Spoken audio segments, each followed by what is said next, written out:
Welcome to LOA Today. I'm Walt here with Alex King. Today is Thursday, July the 30th, 2020. It's 4 p.m. New York time, wherever you are in the world. Thank you for joining us for another episode of LOA Today, your daily dose of happy. And it's been quite the eventful week. We had the stream on Tuesday. Monday's show with Louie and Amy was just high energy. Yesterday, I got to talk with Joel Elston again for the first time in a few months. How's that he was doing? Really great. Yeah. And there's more news about the app for iPhone listeners. I finally got the Apple gods to approve it. It's currently in the process of rolling out, so it may not yet be in your app store, but it will be in the next hour or two, I think, because I'm already seeing signs of it. Like this part of it is updated, but that part isn't. So it's kind of in the middle of a rollout. Yeah. But, good things happening there. Just updated the PC version of the app and trying to figure out how to sign the Mac version, and then everything will be out except for the new updates coming. But you know, that's always ongoing. Baby steps. So how you doing, Alex? You got your headphones on, you got your unicorn gear going. You're looking good. How's it going? I'm back. You're back. All right. Well, I'll tell you what.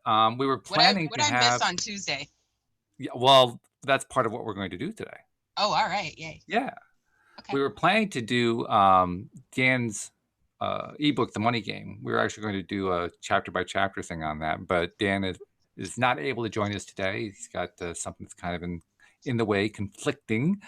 So I thought it would be kind of fun to, well, first of all, we've had some questions from our listenership that were emailed directly to us to talk about from Avinash, who's actually sent in a question previously for the stream. And I thought it would be fun after we address those questions to kind of redo the questions that the stream addressed on Tuesday and see what answers we come up with. Now it's a little bit unfair because they've already addressed it, you know. But but I wasn't here, so I don't have. That's right. The bias. And plus, there's actually another question. There are two other questions that are ready for the stream for next week, and if we get to the point where we still have time, we can address those and see how we can do compared to what the stream's going to come up with next week. So we actually will have it in advance. So I like this. Yeah, this is a little bit of a different game for us to play. So, okay, well, the first question that I want to address comes from Avinash. And like I said, Avi, he sent in one of the first questions for the stream to address a couple of weeks ago about dealing with, if I remember correctly, it was dealing with oppressive governments and you know, how do you deal with that fact that, you know, they're blocking your access to Facebook and things like that. Which was a great question. And he loved the answer. He wrote back after hearing what the stream had to say that he really loved the answer. And then he followed up with an email today, 2 emails today, actually, in which the first one he said, I wondered if you and your co-host can discuss about the positive message and reason for coronavirus. He says he heard the messages from the stream and Abraham and Joshua. I'm not sure who Joshua is, but I presume that's another channeled entity from Source Energy about coronavirus being a collective manifestation. That apparently is the common theme coming through from the Source Energy channelers. And I do recall that the stream did make reference to the idea that coronavirus was and is a collective manifestation. So he wants to know what our thoughts are. So what do you think? Is this a collective manifestation? I think it has to be at some point. I mean, if it wasn't at first, it sure is now. So, I mean, so many people are focused on it, feeling it, experiencing it, in some cases dying from it. So in that sense, it's certainly collective. It's affecting each and every one of us in one way, shape, or form. Yeah. Yeah, so I think that's probably a pretty safe way of describing it. I wonder, though, can we describe it a little bit further? Can we talk about, for instance, he was saying, what are the positive messages and reasons for coronavirus? And we alluded to that both yesterday with Joel and on Tuesday with the stream, that there are positive sides to this, but they're often hard to spot. So, and I think a lot of them haven't occurred yet. I mean, we're in the process of getting there. We're going through the 5-step process as Abraham describes it. The first step is identifying what you don't like. Well, I think we've identified it. Yeah, we've got that one down pretty good. So we're now transitioning to the second part, which is identifying what you like, which interestingly enough, not surprisingly, but interestingly, a lot of people aren't focused on. They're focused on how terrible step one is. Well, you are. I would think you would be. I am. I know that most of our listeners are, but the broader range of society is still focused on step one. I really don't like this. And it kind of, I won't poison your answer in any way. So what do you think are some of the positives that are coming out right now and or are going to come out from this coronavirus? Well, I think we've talked about this before and how I feel about the fact that it's brought us all closer together as a society. Like we're all struggling through the same thing right now. So we're understanding each other. Good point. And also as families, bringing us closer because we're stuck in the house with each other. Yeah. So it's either tearing you apart or bringing you really close together. Pretty much, yeah. It's one or the other. There's not a whole lot of in between going on here. No, there's no gray area. It's like, well, I kind of like her on Wednesdays. But yeah, I think that's a positive thing. I think that bringing us all closer together and testing relationships, and for me, it's been a positive experience. So I think that that's a good thing that's happened with coronavirus. How so for you?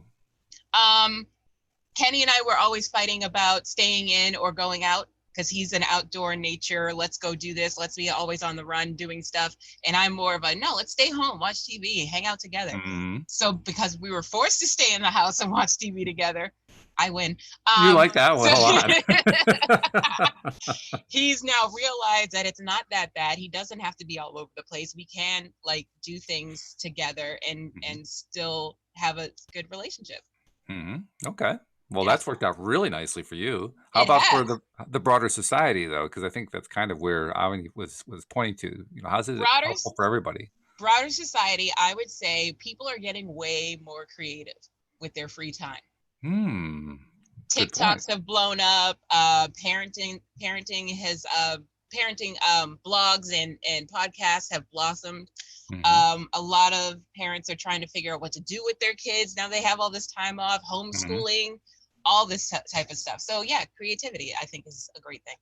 That's true, because when we're faced with challenging or difficult, struggling type circumstances, we kind of have to get creative. Either that or else get depressed. One or the other. Right. Suck it up or die is how I feel about it. Yeah, that's it's blunt, but it's direct, That's me. That's true. And it's true. I think that is exactly what's happening, which is a good thing. I know this is going to sound a little strange, but as medical reports have come out over the last few years about the increase in dementia type situations, Alzheimer's and so forth, I kept thinking to myself, that's people, among other things. I mean, we know from like my sister-in-law, who has a scientific background, talking about how people who have these kinds of conditions, the conditions are very similar to diabetes. So a lot of the same rules that apply to diabetes also apply to them. So there's certainly that part of it. And there are other aspects too. Yeah, it's really interesting. That, who knew that insulin would have such an important role to play? But actually, I did know that. I did know that part. Okay. But there's also, this is something that is coming out in a lot of the studies. There is the mental side of it. And by the mental side, I mean, how much are you using your mind? How much are you using your brain? Yeah. And it almost makes me wonder if coronavirus was sort of the negative law of attraction way that society built to start using their brains more. Not that they really wanted to consciously. It's just that's what there's they a lot set of things themselves we up don't for. do consciously, but still, it happened. It happened, and it's happening a lot, and it's great. I mean, like you pointed out, people are getting a lot more creative with a lot of things. There's the little things. You mentioned TikTok. Now, I'm not a TikTok follower, but I know enough about it, partly from talking to you. Thank you for the education. No problem. Partly also from my own investigations. I haven't actually opened my TikTok account. I'll probably do that at some point. Oh, please do. I want to see this. Like, I'm dying. I didn't say I was going to contribute anything to it. No, you don't have to contribute. You just got to take a look. Okay. Got to see it for yourself. But from what I understand about how much and what people have been contributing, people are kind of going crazy with the creativity on TikTok. Yeah. They're just coming up with wild stuff. Yep. So, the brain cells are firing. The neurons are firing, and they're being new neurons are being created. You want to love to talk about that, how new neurons get created every time that we're focused on stuff that we love, and spending time paying attention to that. Oh yeah. In fact, there's a direct correlation between how we feel and what happens with our neurons. When we're feeling good, we create them. When we're feeling lousy, we destroy them. Wow. Oh yeah. That makes a lot of sense. Yeah, and it's also kind of startling, perhaps is the word. That kind of blows my mind about like how when I was going through depression, I had a lot of memory problems. So that makes total sense to me. Yeah, sure. Well, you're not engaging the brain, so yeah, of course. But what's really startling is how quickly it happens. Yeah. Literally, science has been able to wire people up and track and notice that from the moment that somebody focuses on something that feels good, where they're laughing or smiling or, in some way behaving in a quote positive unquote way, they can trace it down so that 90 seconds later, some part of their body is being stimulated through a new set of neurons that have just been created that are feeding information to some part of the body that needs healing, and the healing starts. 90 seconds. 90 seconds. And the same 90-second rule applies in the opposite direction. So when you start focusing on stuff that you don't like, your body starts sending out signals, kill yourself, kill yourself. And I don't mean that necessarily as the human being committing suicide. I mean the cells committing suicide, killing the cells off. Wow. So it's quick. Now, fortunately, we have trillions of cells. So you focus on depressing stuff, and it's going to take a long, long time before you're going to kill yourself off that way. Right. But the trend is unmistakable, Yeah. And it really does show you want to focus on what feels good. Exactly. It pays. And that's the scientific way of saying you really do want to focus on something good. No kidding. Right. Exactly. Yeah. So, speaking of scientific, this is another thing that was good about coronavirus. Oh. Telehealth. Telehealth? Yes. Talk about that. All my doctor's appointments are from the comfort of my own bed now. So the one reason I did go outside, I don't have to anymore. Don't have to go anymore. Alex is the queen of the familiar zone. She's really good at it. Yes, telehealth, loving it. So I get to do all my doctor's appointments through either Zoom or just regular phone calls. Yeah, well, Louise had one of those, what was it, about a month and a half ago, something like that. And I have to say I was impressed at how long the doctor stayed on with her. I thought that would be a great opportunity to cut it off and make it short, but no, he was drilling deep. He was asking a lot of questions. Yeah. So, okay, good stuff. All right, I like that. I think there are probably society-wide things that are going on that go along with coronavirus, and that are they aren't necessarily producing positive results that we can see right now. But you can kind of start to see how it's setting up. Now, I have to kind of lay a little bit of groundwork here and say, because of what we do here on the show, I'm feeling good most of the time. So my perspective has gotten really, really positive most of the time. And so I've gotten very good at looking at all this stuff and seeing the silver lining regularly. So that kind of colors it, the analysis a bit. But I think it's fair to say, I look around at things that other people are freaking out about, and I'm saying, wow, this is great. For instance, you got the controversies going on now with, Joel and I talked about yesterday how there are some people who are defending the upper echelons of the medical establishment, saying you got to follow what they're saying, and there are others, that's usually on the left, and on the right, it's the people saying, oh, no, you can't trust what they're saying. They're all liars. You want to do hydrochloroquine or whatever it is, and you want to not wear a mask. And it's like this whole big divide going on, and everybody's, fighting and so forth. And I'm looking at that and I'm saying to myself, wow, that's really great. Now, that doesn't sound to many people like something that's really great. But from my perspective, that's really great because I know when you have that kind of conflict, that level of conflict going on, you're about to manifest something wonderful. Oh, I see what you're saying. Something great's going to come out of that. And I think if I had to predict, it's going to be something like the medical establishment is going to get shaken up. Yeah, we're going to have to start doing a lot of things differently. They're going to have to start thinking about things differently. And that's going to be good. Yeah. That's going to produce good results. The one thing that came directly out of treating coronavirus. Now, clearly, this was, from many people's perspective, a not positive, a very negative thing. People were dying when they were being placed on ventilators. Yeah. But the medical establishment had all these protocols in place that said you put them on ventilators. Right. And a lot of doctors said, okay, we'll keep putting them on ventilators. And then people just kept dying. Some doctors said, you know what? I have an oath that I took, that Hippocratic oath, that I'm going to not to do harm. This is doing harm. So clearly I have to abandon this protocol if I'm going to be true to myself. So they started abandoning it, and they started experimenting, trying different things out, and getting better and better results. So while it hasn't gotten a whole lot of attention, especially here in the US, but I would imagine particularly true also in other parts of the world, the fact is that the death rates are down compared to the infection rates. Right. Now, it doesn't mean that the number of deaths are on the decline overall. They're not. I mean that in comparison to the infection rate, the ratio has shifted. So here in the US, I mean, the US is still very much experiencing a coronavirus pandemic. There are a number of parts of the world where it has really calmed down. And here in New England, it has calmed down significantly. But the rest of the US right now is experiencing this massive surge. And yet, when you look at the deaths compared to the infections, it's significantly lower percentage than it was a few months ago. That's because medical science said, you know what, we're not going to follow our protocols. We're going to shift and go with what we're finding out on the fly as we're trying to heal people. And it's paying off because they're learning things. That to me is a positive. Right.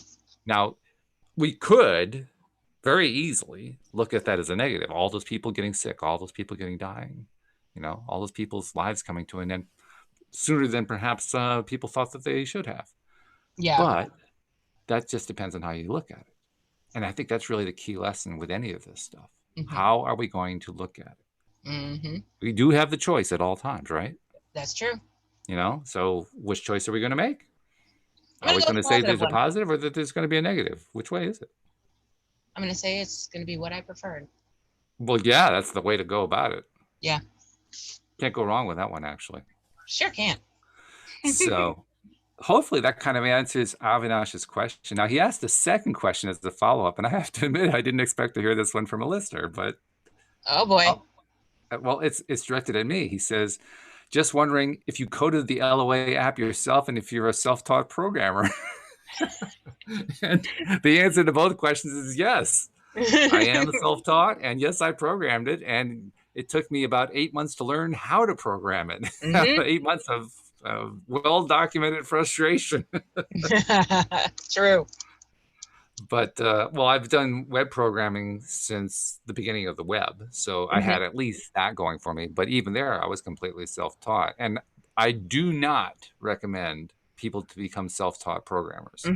It was the only thing to do back in the day because we didn't have courses. They just didn't exist. So many of us were just kind of, figuring it out and telling each other. And, kind of the same way that millennials learn how to use a phone, They just taught each other. They just figure it out. And, oh, I figured this part out. This is what you do. The same kind of thing happened among the early programmers. So I'm in that group, but I can say over and over again, there have been many times where I wished I had the formal education because I'm sure it would have made some of my learning so much easier. Probably would have cut you down about 4 months. Oh, at least. At least. Yeah. I mean, I think that 8 month period would probably have been 1 or 2 months. Right. Probably about 2 weeks if I'd had the proper education behind it. Just because there's a lot of things in the background that you learn when you become a programmer through a well-credentialed, not credentialed, but a well-formed, a well-structured computer educational program that, you can't. I mean, certainly there's value in learning stuff on your own, but there's tremendous value in a well-structured program. Now, I will say this. I have come to the conclusion that the documentation that's out there, and it's largely put out there for the self-taught programmer, but it's also for the programmers who have been through the educational programs. That documentation is in desperate need of rewriting. It's really, it's in bad shape. Things are changing every day. People should be rewriting things every day. But they don't. Yeah, that's the problem. What happens is they only write it when they absolutely need to. Yeah. You know, and until there's enough pushback, they're not going to do any rewriting. And most software doesn't get that high level of pushback. In large part because there's so many different kinds of packages out there. They're all competing with each other, so they're all trying to, do the same thing that content creators are doing, trying to get attention. Right. Trying to get people to say, oh, I'm going to use that one. So probably the last thing in their minds at that point is, well, we got to increase the documentation. No, the first thing they're thinking about is, what's the latest piece of cool stuff we can add in to make it more interesting to use our software? Right. So, that's kind of where we're at right now. But that's going to have to shift. Yes. And I see that as another positive. I see that as another good thing, because somewhere somebody's going to come along and decide to make better documentation and better courses, better online courses. The online courses, some are poor, most are fairly decent, but they have holes in them. Yeah. There are very few that have really learned how to teach the way, say, a professional educator would teach. And so what usually happens is the people who present these courses present them based on how they themselves would learn, which makes sense. That's what you teach best what you know, right? Right. But a professional educator knows that there are different people learning different ways, and then they try to find ways to reach all of them, or as many of them as they can. Yeah. And that usually creates a much more well-rounded teaching approach. Well, that's one of the things that the programmers who are teachers online, who are trying to teach others how to program, that's something they need to learn more of. It's very clear to me. So many of them, there's like this very large, almost subconscious pattern that goes on now.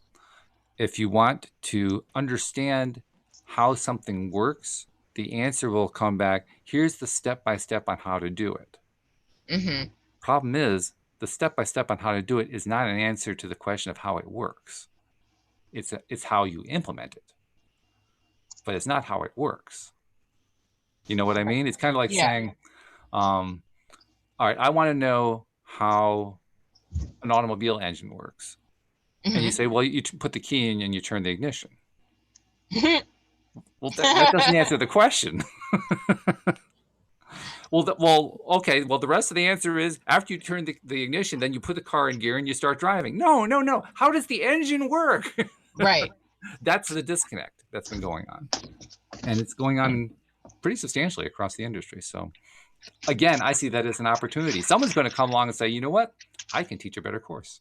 And they're going to start relearning and reteaching all this stuff. And everybody's going to latch on to, wow, this great new method this guy is using. Well, it's a method that was like 100 years old, but he was the first one to use it in this particular context.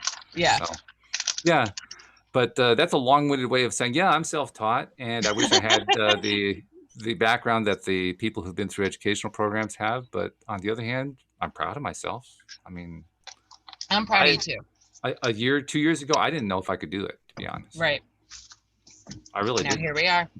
In fact, a year and a half ago, I started and I quit because I couldn't do it. Oh, I didn't know that. I was really, really frustrated. I was trying to learn, trying to understand. The material I was running into was so vague and so unhelpful, and I was lost. Right. Which was a different experience for me, because I always did well in school. And I always did well learning stuff on my own. And for the first time, I couldn't get it. That was completely new to me. Yeah. And I know lots of people have gone through that, going through their educational experiences. I didn't go through that most of the time when I was in school. So it was very, very new. And it was kind of disconcerting, because there wasn't a teacher I could go to say, could you please explain this to me? Right. So anyway, I hope those answers are helpful to you, Avi, and thank you for sending in both of those questions. Those are good questions. It sounds like the dog thinks so too. Yeah, we have a doggy visitor, and my dog's not too happy about it. Ah, is that what it Yeah. is? Okay. Yeah. So anyway, you will feel like you're up to trying to answer some of the questions that the stream answered. I'm ready. All right. So I'm going to kind of go in backward order with what we did on the show on Tuesday. Okay. Are you familiar with the concept of grounding or earthing? Yes. You are? Okay. See, both you and Dan were up on this. I had no idea what it was, so I had to go look it up. But that's Well, okay. I don't know which version you're talking about, but the version I'm talking about, I was taught to use for my anxiety. Well, sure. Yeah, I could see how it would work Okay. for that. It's basically reconnecting yourself with the earth. Yeah. Yeah. That's essentially what it is for therapeutic purposes. Right. Yeah. Exactly. So Laurel had asked the stream. Actually, she addressed it to Abraham, but obviously Abraham is voiced by Esther Hicks rather than the stream being voiced by David Strickle. But oh yeah, I think I noticed people are confused. Yeah, I'm trying to help unconfuse them. It's important. It's an important. Well, it was your fault because your post was confusing. Was it? Yeah, you were like, "Hey, you ever have a question for Abraham?" Well, I did. Yes. Well, but yeah, then the following sentence I thought was going to clear it up. But yeah, I guess maybe I went a little far. A lot of people don't click on the article; they just read the title. This is true. This is true. So that's where it was confusing. Yeah. Okay. All right. Yeah. Guilty as charged. I get it. Because I'm one of those people that don't click on the article. So I was like, well, we don't have Abraham, but all right, whatever. So Wouldn't it be great if we did, though? But we got the next best thing. We got David Strickle. We got It's all source. It's all source. It is source energy. And that's really the best part. Yeah. And in fact, Laurel, who expressed that confusion, later wrote that, wow, it sounds just like Abraham. So that's the good thing. Well, good. But anyway, her question was, what does Abraham or the stream think of earthing or grounding? She says it's supposed to correct the blood and make it flow better for healing. So could this simple act be the turning point for the coronavirus, which we were just talking about? She says, imagine ICU patients with a grounding pad. What could have hurt? And all those people that headed to the beach kicking off their shoes. She says, I'm hoping this could be our saving grace. So earthing or grounding as a way of dealing with the coronavirus. What do you think? I think in the sense that anything that puts you in a positive mood can only have a positive effect. I think in that sense that, sure, why not? Mm-hmm. Medically, probably not, but that's just me. Well, this actually ties into a little thought experiment I was going through. I do those all the time where I'm kind of playing out what different people would say and so forth. I had a conversation that I've talked about here on the show about I think it was in January. Yeah, that's right. It was in January when Louise and I went to Florida. And during our trip there, we visited my cousin and her husband, who I guess would be my cousin-in-law, if there's such a thing. Yep. And my cousin-in-law is a retired geologist. So he's a scientist. His specialty was studying crystals, and he still studies them, even though he's retired, which just goes to prove that you never really retire. But my cousin is a very positive person, and she's also into law of attraction. So I knew he was familiar with the concept, and I told him what my interest in it is, and that I have a podcast and so forth. And so we were talking about stuff. And of course, he comes completely from the scientific perspective, but he's very friendly about it. And he made a really interesting point at that time. The point he made was, in response to something that I said, I have no proof for any of this. And he says, there is no proof in science. I said, what do you mean? He said, proofs are for maths. Science does not have proof. Sugar, honey, iced tea. Because and his reasoning makes sense, because he says science is what he calls a data collection enterprise. Wow. They're just constantly collecting data. And what they're hoping to do is to find how that data converges. If it converges consistently enough, then they can draw conclusions from it. But you can never prove anything in science. The most you can do is have convergent data. I thought that's a great point. Yeah. And it's a point that pisses off a lot of people, because there are a lot of people who want to prove things with science. Yeah. that undermines a lot of agendas. but once again, I think it's a good thing. Because when we start thinking about it that way, then we realize science isn't hard and fast. It isn't like, fixed forever in time. And indeed, the history of science tells us that. Science, I mean, one scientific principle after another has been overturned. Right. You know, they thought they had it right, and then they find out, whoops, nope, there was this other thing we didn't think about, and that just completely undermined what we thought was law, you know? So the honest scientist never thinks in terms of scientific laws. He thinks in terms, or she thinks in terms of scientific knowledge, scientific data, you know, what we have been able to scientifically pull together. Right. And when you look at it that way, then something like the experience of various doctors, for instance, experimenting with grounding. Now, I don't know that that's actually happened, but I'm kind of speculating here. If there were happening, that would be a way of collecting some data. Could you draw conclusions from it? No, it's not enough data. I mean, you have to have enough data. Right. You know, there's that video that came out that the president was all excited about this doctor from here in the U.S., but she's from Africa, and she went on about how she'd been using the hydrochloroquine or whatever it's called. Yeah. And 350 patients she had used it on, and all 350 had recovered and so forth. And it's created a bit of a divide within medical circles. You know, the CDC is saying, well, that we still say that that's not proven. And the reason well, first of all, haha to the CDC. Guess what? There is no proof in science. But you can also see what their point is, because there's really not a whole lot of data there. It's not like they were testing for it. It's not like she was testing to see, okay, you know, here's my control group and here's the group I'm testing on. And so, no, she was doing none of that. Exactly. Which is not bad. I mean, certainly it's good to try to help people when you're the doctor and you're on the spot helping somebody who's got this really bad disease. You know, kudos to her for doing that. But it doesn't prove anything. Right. That's the key point here. You know, so you have to kind of take a step back and all this stuff and say, forget about proof for a minute. What data do we have? What's the data telling us? Right. In the case of hydrochloroquine, I think it's called, I got to get that name down because I keep saying that over and over. Not me, because I don't care. So. Well, you don't have the disease, so you don't care. If you have it, then you probably care, but that's another thing. If you had malaria, you might care because that's what it's for. But no, because I don't care, I'm not going to get malaria. Well, there's that too. It's not in my vortex, so. That's true. Yeah, caring does make a difference in that way too. Yeah. But that, to me, what she has is data, and it's just more data. There's also data that shows that it's harmful. Right. You know, and people can point to one or the other and say, well, this proves that it's wrong or this proves that it's right, all they want to, but it's still just data. Yeah. What we're looking for is convergence of data, and we don't have it yet. So we can't say anything. Well, we can express our opinions. Oh, well, yeah. We can do that all day. They've been doing that continuously.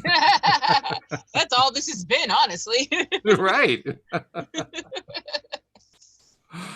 So anyway, that's kind of the way I've been looking at that stuff. But I agree with you. I think that that grounding or earthing works if you think it works.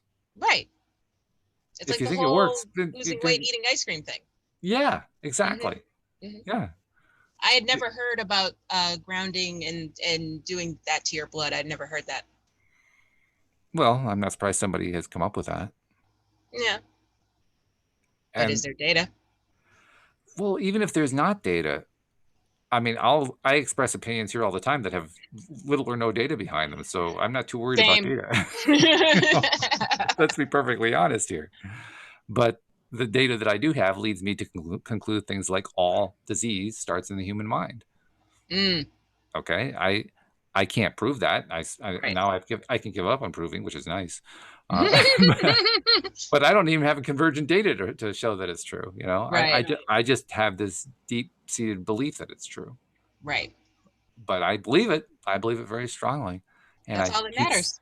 I keep seeing evidence of it over and over again. So I'm satisfied about it, even if, and I suspect our listeners are, but even if the rest of society isn't, I'm still satisfied with it. Okay. I think it's true. And from that perspective, then yeah, I can see how earthing would work, grounding would work. If you believe it works, it works. That's all that matters, is if you believe it works. That's the placebo effect. Yep. If you believe that it's going to heal you, even if you know it's a placebo, it will heal you. That's pretty cool. Okay, well, we've had a good swing at that one. Let's try one of the other questions. Now this one's going to be a bit challenging because this touches on one of those areas. It's kind of like the third rail of politics, like Social Security is. You don't go after that. This is the same kind of deal. But we never shy away from stuff here, so we'll go after it. So the question came from Chuck, who did one of the most wonderful things you can do here on LOA Today. He told a friend to tell a friend. Thank you. And that friend became a co-host on Monday. Welcome. So thank you for doing that, Chuck. I know we've said that again before, but we're saying it again because you deserve to hear it again. And we want to encourage more people to tell a friend to tell a friend. But the question he raised was, he was asking his question in the context of what had happened the previous week. That, the stuff that the stream had said the previous week, on the previous Tuesday. He says, I'm still curious about individuals who come here to live very short lives, like the example of stillborn children. If we choose at the soul level, what level to experience the human experience, then what is gained from those who do not complete a physical birth? Is their sole purpose to influence the life of the potential birth mother in some way? Or is there something of benefit to the soul of the stillborn child that they receive as well? And if so, can the stream give an example of what their soul gets from the experience? And of course, it doesn't have to be just stillborn. It could be abortions. It could be miscarriages of various kinds. I mean, there are a lot of different ways that a pregnancy can fail to come to term. And this, I presume, covers all of them, plus those where they come to term and the baby dies soon afterward. So there's the context. It's not an easy one. You want to take a swing at it? Okay, so riddle me this. What if there's a rule? A rule? A rule. So this universal rule that we have to experience something.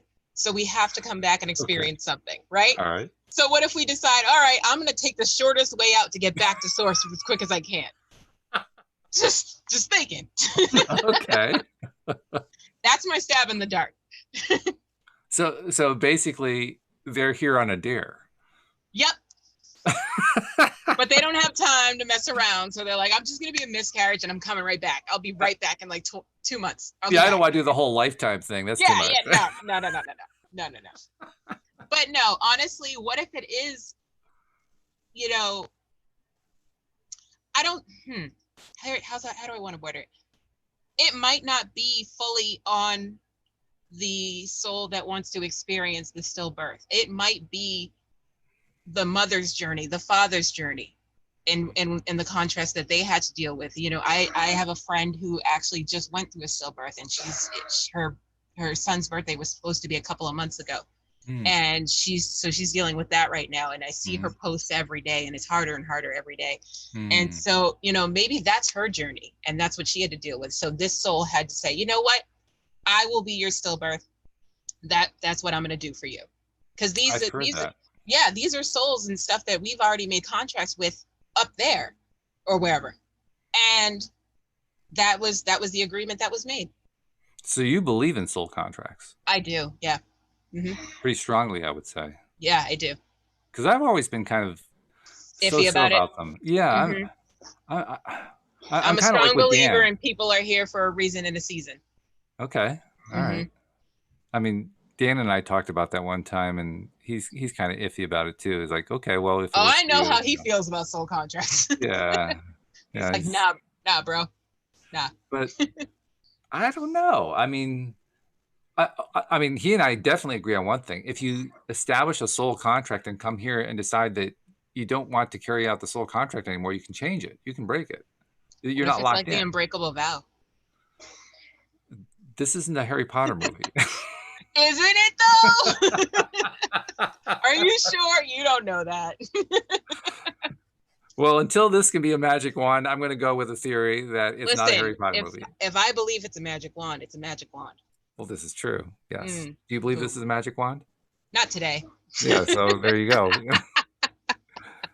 I'm done. QED.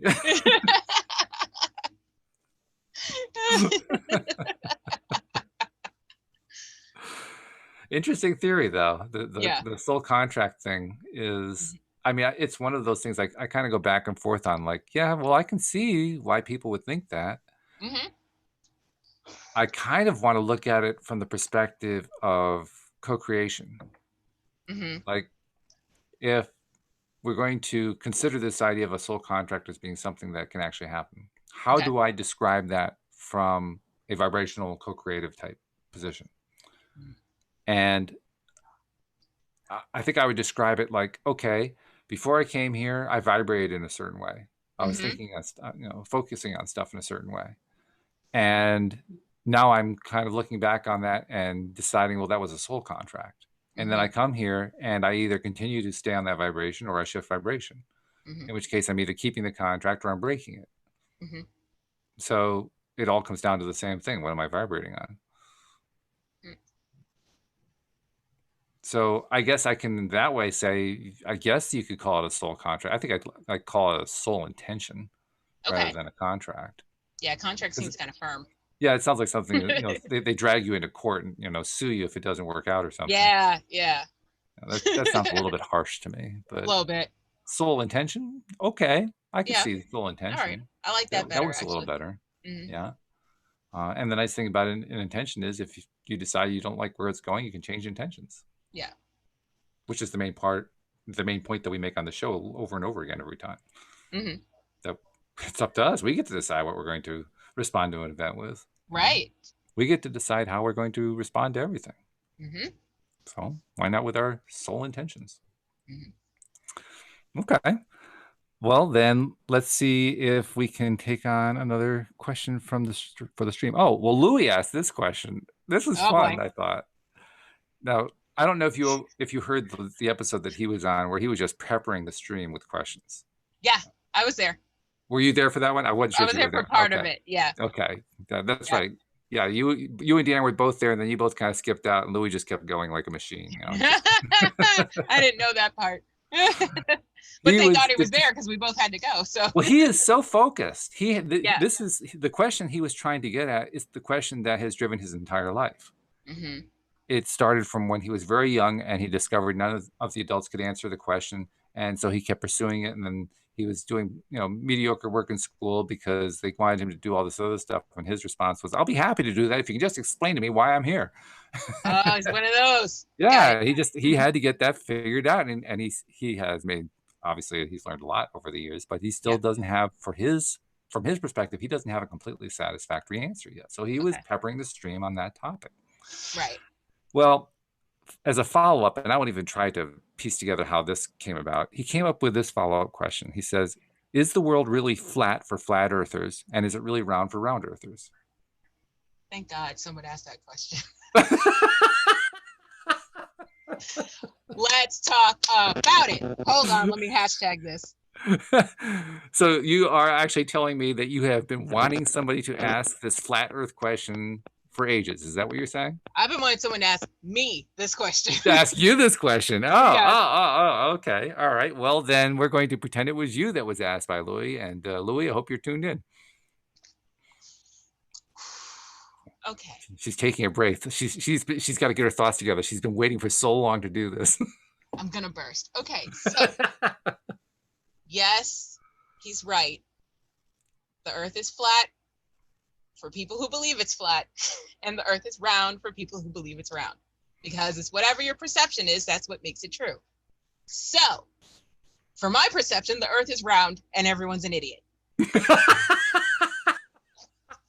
Including the other round earthers? No, the round earthers are with me. They're fine. It's the flat earthers that are idiots. The and flat I said it. You can at me. I don't care. But it's whatever helps you sleep at night. And for me, it's knowing that I'm not going to fall off the earth. This is my belief, and welcome to it. And if you don't like it, get out of here. Yep. Peace out, Boy Scout. I don't have time. I think you're right. I think it is a matter of perspective. What is it that you think is true? Because we create our own realities. Yes. I mean, the flat earther thing, I don't have a huge amount of interest in it, as evidenced by the fact that I haven't spent a whole lot of time studying it. Yeah, but the little bit I picked up somewhere, like, well, they're creative. I got to give them credit for creativity. Really? They're creative? Well, they find all kinds of different ways of defending the weak points in the flat earth argument. Well, that's with anybody's anything. But that's creativity. True. All right. And I like creativity. Got me Even if I there. think it's insane, I agree with you. I think it's insane, but that doesn't mean there's no value in it. If the Earth was flat, God would be a cat. He would have knocked everything off of it by now. Simple. Okay. And since we're all still here, the Earth is round. So once again, we're back to Harry Potter and the photos on the wall with Mr. Filch tilting the frame so that everything falls right out. Yeah, exactly. Like, how do you go on a cruise around the world and not fall off or float into space? Hello. Yeah, you have to have a new phrase for that because it's not around the world anymore. It's across the world. All right, I'm out. Well, I mean, if you're a flat earther, I mean. Yeah. If you're a flat earther, there's no around the world. So you just stop at the equator and go, oh, this is a nice view. Well, that's what's so interesting about their perspective, because from their perspective, there are no ends to the Earth. I didn't say it was something I agree with. I'm just saying. What? You'll never reach the end of it. There is no end. There are no ends to the Earth. Okay. All right. So are all the planets flat? Now I have questions. Yeah, I'm not sure what their explanation is on the planets. It's probably an illusion. It's my best guess, but I don't know what their explanation is. So what's the moon? And what's gravity if the Earth is flat? I have so many questions now. I need to talk to a flat earther. Someone please write in. Well, Einstein would actually disagree with you about the gravity thing. Mm-hmm. Because he wasn't even sure what gravity was. Okay. I mean, he was trying to identify how gravity interacted with things and how things interacted with gravity. Mm-hmm. But he found that what he thought was true wasn't true. And he spent a good part of his life trying to figure out, well, what is gravity? Mm-hmm. And I don't think he ever satisfied him. I mean, he came up with some answers, but I don't think he ever satisfied himself. Mm-hmm. So, I mean, if Einstein can't do that, I wish you the best of luck. Yeah. Okay. So with the background you have, what are we looking at from space? How is there a horizon if it's flat? Well, I'm a rounder, so, I'm going to tell you. I'm just saying, these are the questions I have for a flat earther. I need one. Yeah, you're going to have to attract one because I can't answer it. I don't have enough background with the flat Earth theories to be able to answer the question. But from my perspective, can we call Bill G? I got a feeling. Can we call Bill G? I have a feeling. You think Bill G is a flat earther? It's a possibility. I don't know. I'll be surprised if he is, but I won't rule it out because I don't know for sure. He's got other principles I disagree with, so I feel like well, then it's got to be this one too. Yeah. Oh, of course. Let's lump them all together. Great logic. I love that. Yeah. Bill will love that one too, I'm sure. I'll give him a good chuckle. Yeah. Well, if you want, I'll follow up. I'll find out from him. Are you a flat earther or a round earther? It'll be a fun answer, I'm sure. That should be the name of the episode. Okay. Here it is. That would get people to write in. Are you a flat earther or a round earther? Okay, I'm writing it down. All right. It's official. And you want to take questions, right? Yes, please. You want, or information, actually. It's not yes, I want information because I have questions now. So anybody who knows a flat earther, we actually have an address for Alex set up under the LOA Today domain. Yep. So send it to alyx@loatoday.net and it'll get through to Alex. Yep. So right away. Send it. Do it now. I check my emails hourly, so yes, I will respond. She does too. She's really quick. Or hear me out. You can go to the LOA Today app. Look for my smiling face. Click on my name and get me directly. That is even cooler. I like that. Yeah. I'm glad you did that because it's a reminder we have to be basically giving that message out every episode. Yeah. In part because all of the hosts can be reached through that host page. Yes. And in part because we're going to be adding stuff to that host page. Yes. Different ways for people to be reached. Mm-hmm. Multiple ways for people to be reached. Multiple ways. All the ways. All the ways. Yeah. So you're right. That's the place to go. So skip the part about Alex at loatoday.net. Go to the app. Go directly to the app. Do not pass go. Do not collect $200. $200. Especially since it's now updating in the iPhone App Store. You want to get that one especially. But I find clicking is easier than typing. So. Mm-hmm. Well, plus also on both iPhones and Androids, you can speak it now too. Snap. It just got real. Okay, you gotta explain that one. Why did it get real just now? Because it's like the app is getting better and better every day. Ah, okay. See, that was So a question worth asking. That was good. Yeah, exactly. I like that. Yeah, it is getting better. It's exciting. Joel didn't know about the app. I'm not surprised. He's not very technologically advanced. Well, plus he hadn't been on since April. That too. You know, I mean, I started seriously working on the app at the end of April. That shows he's not listening. Well, I already knew that. I didn't. Now I'm upset, Joel. But I'm not upset because I know what kind of schedule the guy has. Yeah, but he's out saving the world for people who are, you know, left homeless by their parents who abandoned them. I mean, fine. But while he's on the treadmill, press the button. We're right in your ear. I'm no excuses today. None. I can tell. You're in a tough mood. Fine. Save the world. But when you're done, in your downtime, you got to get your daily dose of happy. So, like, how are you not listening? Are you friended to Joel?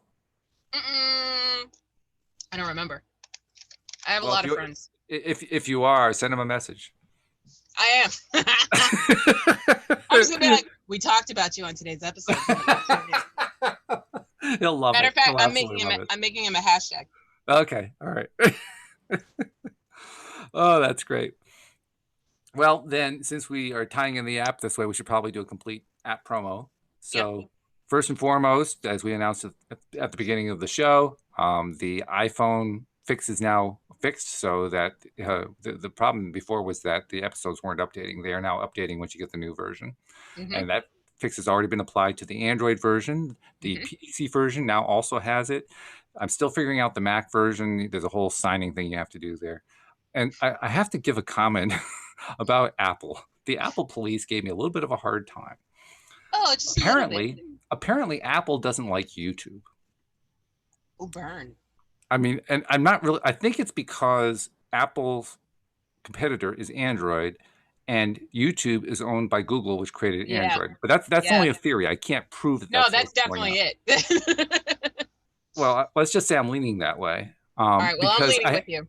I had links on the LOA Today app to our live stream on YouTube and to the videos page. Right. And they kept, the first few times it went through just fine. But with this most recent version, they kicked it back to me. They said, you're violating people's copyrights. I said, what are you talking about? But it's our copyright. It's all our content. I mean, the only thing that isn't is the theme song, and I paid for an extended license on that. Right. I showed them the extended license. Nope. They sent me a picture, a screenshot of what looked like just like a generic YouTube homepage. And I'm thinking, where on earth are they getting that from? So I tried a few different ways. I finally figured out the way YouTube directs you over to your videos page. They have like a redirect that goes through the homepage to the videos page. So the homepage shows up for like a split second and you never see it. Right. But they have a computer capturing it so they can see it. So they say, well, you just violated the copyrights of all the people who had those videos on the homepage of YouTube. Oh, come on, man. Really? I mean, that's the 1 second you decide to snapshot that? Yeah. Come on. Waited 2 more seconds. You would have been fine. So I ended up taking off the link to the videos page, but at least I was able to leave the live stream link up. So there's. So is that for both Android and Apple? Yeah, it's going to come off the Android too because it's just too crazy to try to maintain the separate code bases. So. Well, that's okay. That just means I get to do my promo, so it's fine. Well, it also means that we got to get closer to having all the live streaming right on the app. True. And that leads to the rest of the promo, which is you want to get the app because that's where all the stuff's going to happen. Yep. Already on the app, you've got the ability to play all the episodes. And yes, now they update, which is a good thing. But right now, as we speak, it has the Dan Mangena ebook, The Money Game, which we're going to be talking about. We were going to talk about this week until Dan had to opt out this week. So we'll start next Thursday. This is a guy who you'll recall about a month ago said, you know, I had a great month of June. I almost hit my goal of a 6-figure month. Yep. And most people look for 6-figure years. Facts. Danny over here playing games. He's not playing games. So when you got somebody who's going for a 6-figure a month, they understand how to play the money game. Facts. Yes. And his ebook is on the app for free. Snap. I mean, that's sweet. I'm gonna have to take a look because I was waiting for the ebook because I'm a lazy reader. I just don't want to read. So I like to listen. Well, there's also Dan's Beyond Intention audio course that's on the LOA Today app. All right. You asked for it, you got it. There we go. So that's another thing that's already on there. I'm currently in the process of adding Cindy Chavez's ebook, and I still haven't memorized the title precisely. I believe it's The Lovely Magician's Guide to Soulmate Success. I think that's what it's called. I feel like it's longer than that. Well, there's also a subtitle. That's just the main title. Okay. All right. Yeah. I haven't learned the rest of it. I still have to memorize it. One step at a time. But I have, it's actually on the PC version. Mm-hmm. I just uploaded that today. It's not yet on the iPhone or Android versions. And obviously it's not on the Mac version because I still haven't figured out the signing on that one. Mm-hmm. But that's going to be like one of the next things coming on there. So there's another reason to have it because she is an expert par excellence when it comes to LOA and relationships. That's her bailiwick. That's what she does really, really well. I'm on my way. There you go. So lots of reasons to get the app. Yep. That's my point. And they're going to keep increasing. Yes. I already have commitments from Linda Armstrong and from the stream. They're going to provide guided meditations. Okay. You like audio stuff? There's more audio stuff that's going to be on there. Yep. Rita is kind of considering what she's going to put on. She's a psychic. And I'm not sure what she's going to put on. She's thinking about it. Louis trying to figure out what he wants to add to it. And I'm thinking about adding the book that we did, Your Daily Dose of Happy. You should. This is an app that's just going to keep growing and growing and growing. Right. So you definitely want to get the app. That's definitely. This is just what I'm saying, Yeah. So is that a long enough promo? I think it is. I think so. We didn't actually finish the video part because that's the part that you do so well. Why should people become YouTube subscribers, though?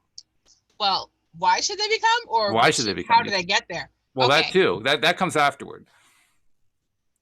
No, I think it's the other way around. Okay, so what you want to do is go to YouTube, search LOA Today podcast videos. And the reason you should do that is so you can see our smiling faces. I get it. See what I did there? Okay, very nice. And once you see our smiling faces, click down below to the red subscribe button. Next to the red subscribe button, there's a little silver bell. Make sure you click all so you will always be notified when we are live. Beautifully done. Beautifully done. I have to say, you are the expert. You found a great way to tie all that in. That was nice. I like that. Yeah, that was a spur of the moment one day. And I just very well. Very well done, I have to say. Yeah. Mm-hmm. So, okay. Well, I think we gave people a lot of good reasons to subscribe. I love the fact that I don't have to say, go subscribe to us on iTunes. Go subscribe to us on here. I don't have to do that anymore. Yeah. That is so nice. Just download the app. Yeah. It's simple. And everybody knows how to do that these days.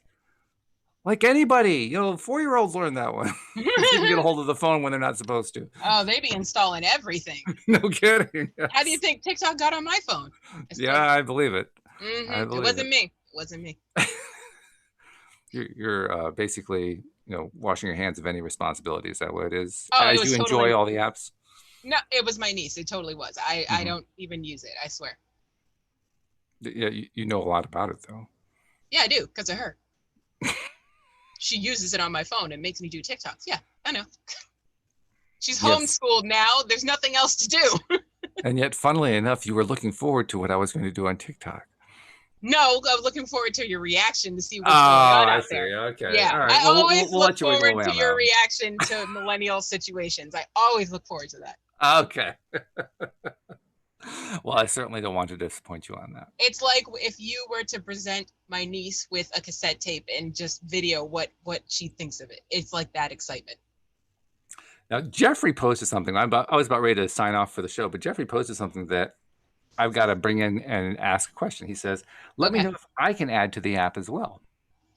Oh. And on the one hand, I like that. On the other hand, it's a little bit tricky because you let one listener in, then all the listeners have to be able to add stuff, and now it starts to really pile up quicker than I can do stuff. Yeah. But it's an interesting point. I think part of the answer to that is going to be, we're going to allow all listeners at a point around the time where we do the live streaming on the app. Yeah. To contribute, because the live stream is going to include a live stream chat area. Right. That's going to be the primary place to add stuff. But I'll add this. If you've got something that you think is particularly poignant, particularly useful for other people, run it by us. I'll run it by everybody. I'll run it by all of our co-hosts. And, if the general consensus is, yes, that needs to go onto the phone, then onto the app, then it'll go on the app. Yeah, I agree with that. Yeah. So, all right. But show us what you got, Jeffrey. You got some game? Show us. Oh, snap. Well, I have to say you did very well on the questions. Oh, thank you. Compare yourself to what the stream said. Go listen to the episode. You'll see. I'm going to. You were very close to what they were saying. Well, I am closer to the source than most people. Just kidding. We're all just as close. And you have no qualms about telling everybody, which I really like. I have no qualms about much. That's true. I have no qualms about qualms. All right. Well, that's a good place to leave it. But thank you very much for all those great insights. We appreciate it. Thank you, Jeffrey, for the suggestion. That's something to look forward to. And especially thank you to our podcast listeners as well. We'll see you all next time here on LOA Today. Goodbye, everybody. I think everybody say goodbye.